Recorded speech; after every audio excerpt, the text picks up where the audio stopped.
back inside the Now Morning Show, ladies and gentlemen. Thank you so much for staying with us. I hope you got your tea, you got your coffee. And, the talk in the news has been a lot about Tobago. The talk about Tobago right now is about elections. And we are talking about the upcoming THA elections. And Natalee has the spotlight on now with Dr. Faith B. Israel to discuss it. So check it out. The spotlight on now.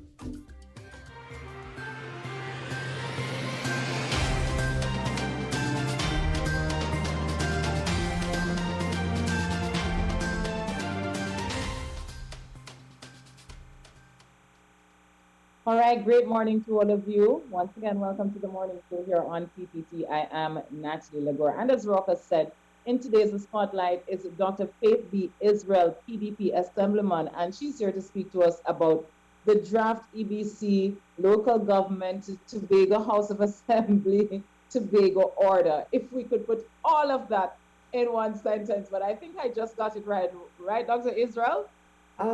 Honestly, good morning, Natalie. I am not even sure, but hey, we're going to talk about election in Tobago. We've just gotten it from 12 to 15 seats. So whatever we want to call it, we're going to talk about it this morning. All right. And that's it. So I think where we're seeing the discrepancy at this point, and that's where I want to start, is the disagreement between the People's National Movement and the United National Congress about, what powers the EBC has to change from 12 to 15 seats. Where does the PDP stand on that? Well, I think the bigger issue, Natalie, is the fact that we are talking about Tobago. We are talking about the Tobago House of Assembly. We are talking about something that will drastically change the lives of Tobagonians. And the individuals who are having this argument back and forth do not represent Tobago. So I think that is the more important point that we need to look at. The EBC is supposed to be an independent organization. We are not going to get into up and down, back and forth about whether what they did was right, was wrong, illegal, or so. Tobago right now is sick and tired of the situation that we've been in.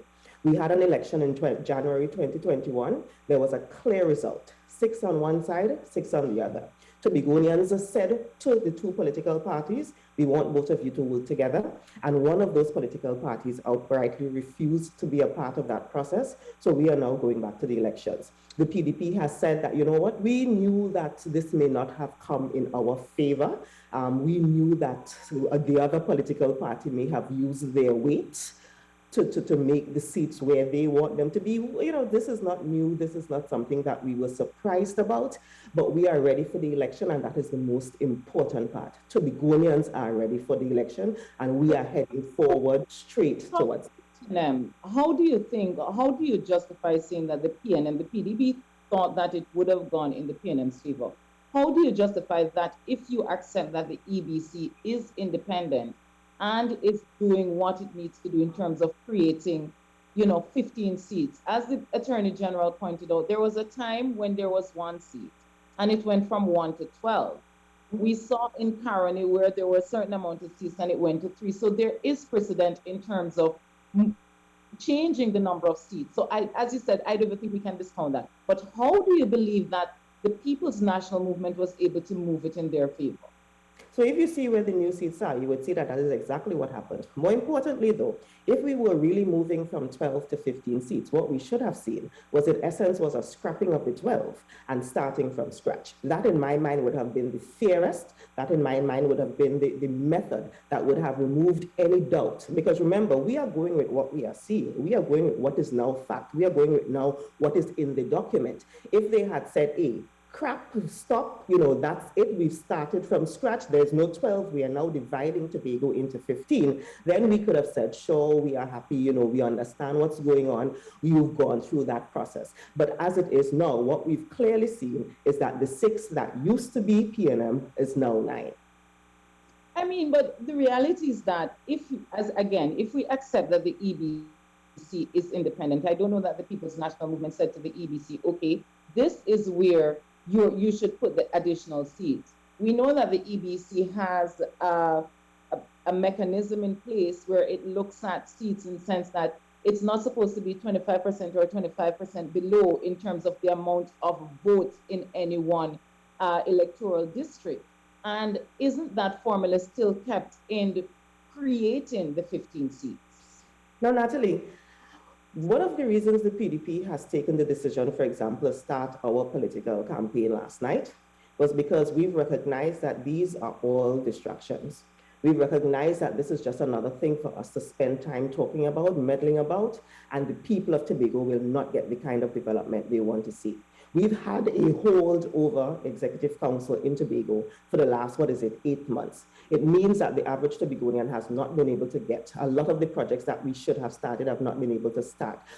They are the ones who said that they are not going to do anything major, which means we've been on hold. The PDP's stance is that we are going into this election. They could have brought 12, 13, 15, 20, 100 seats. We are ready to go into this election and we are going to contest it. We are going to do the work, hard work. Tobagonians recognize that we have been the one there representing them since we have been in existence. So we are not afraid about what the outcome would be. Tobagonians are ready for elections. Tobagonians are ready to be a part of this democratic process again, and that's where we are going. All of this back and forth and so forth, it's quite frankly, it is nauseating right now, and Tobagonians are sick and tired of it. And the fact that there are individuals in Trinidad having this argument, making this decision without Tobagonians to really be a part of it, goes back to the whole bigger issue, which is the Tobago autonomy issue.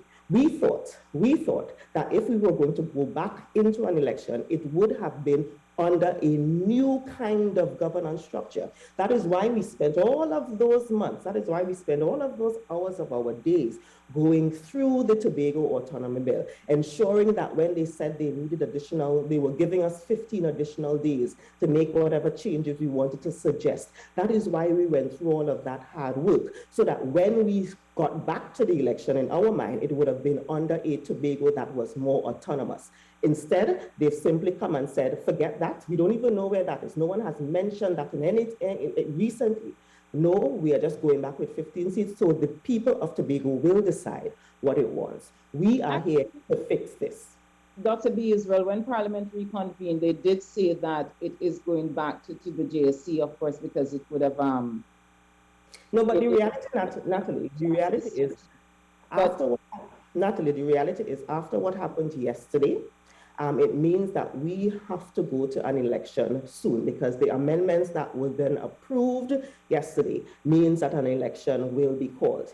If we were really serious about having the Joint Select Committee work and having the Tobago autonomy thing work, we would have done that instead. So let's just not come today and say, well, yes, they are going to go back to that. Because the reality is, after that work is done with the Tobago autonomy, that will also trigger another election. So are you telling me that the government of Trinidad and Tobago is okay with Tobago having, 3 elections in a matter of a year and a half?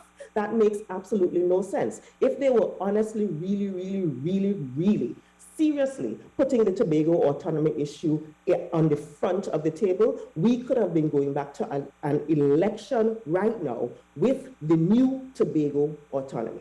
So let's not go down that road. They are not serious about it. Who do you hold responsible for that, Dr. B. Yisrael? Because we saw the whole process. I think everybody was watching the process of it going through the Joint Select Committee. I spent a lot of my time watching the Joint Select Committee, watching the contributions, watching the debate in Parliament. If the PDP is supposed to sit as a Tobago entity and to sit and look at what happened, and if it's to place any blame, who would blame for the fact that there's no Tobago autonomy at this time? We put the blame squarely on the feet of the entire Parliament of Trinidad and Tobago. Unfortunately, the entire Parliament of Trinidad and Tobago did not and does not respect Tobago. The reality is, though, that the people who are responsible, who are in the government, though, are the PNM right now. And if they really wanted this process to go through, knowing that they needed the support from the opposition, they would have ensured that they spoke with them. They would have ensured that they cajoled them. They would have ensured that before even going to a vote, before even going to the Parliament, before even going to all of this, that we would have had all of the nitty-gritty worked out, so that by the time you get to the Parliament, it is a document where we've done all of the back talk, where we've done all of the negotiating, where we've done all of the editing already, because this is what you really want for the people of Tobago. By the time we actually get to the floor of the parliament, it should have already been worked out, where it was just a matter of semantics, where it was just a matter of, let's do this process because this is what the legal requirement is. So I blame the entire parliament for that, all of them, because they simply refuse to listen to the people of Tobago. And we have been clamoring for this autonomy thing for years. The Tobago House of Assembly that we have now came as a result of us clamoring for this for years. The version that we have now is a watered down version because we have been clamoring for this for years. Tobago has been begging for this. And the fact that they are actually forcing us to go back to an election with the old Tobago House of Assembly, but with 15 seats that there are now questions about the authenticity, about the genuineness, about the fairness of those seats, shows that the entire Parliament of Trinidad and Tobago does not care about the people of Tobago, does not care about the wants and wishes of Tobago, and it is a sad day for this country. You know, there are people who will disagree with you, because at the end of the day, when you have a joint select committee, is that you allow everybody to do what you say, work out the kinks, you know, go to the table and put their suggestions forward. So Natalee, let me jump in there. Let me finish it, because we've passed that. What has happened since then? And let me tell you why I say we've passed that. What has happened since then is that since the Joint Select Committee did their work, they told us that they were giving us 15 additional days to continue doing the amendments. At the end of the 15 days, we went in and we sent amendments after the 15 days, and those have been ignored. Because I'm saying that you clearly stated just now that even though you said you're blaming the entire government, you said that the People's National Movement is in government and they're the ones responsible, and they should have ensured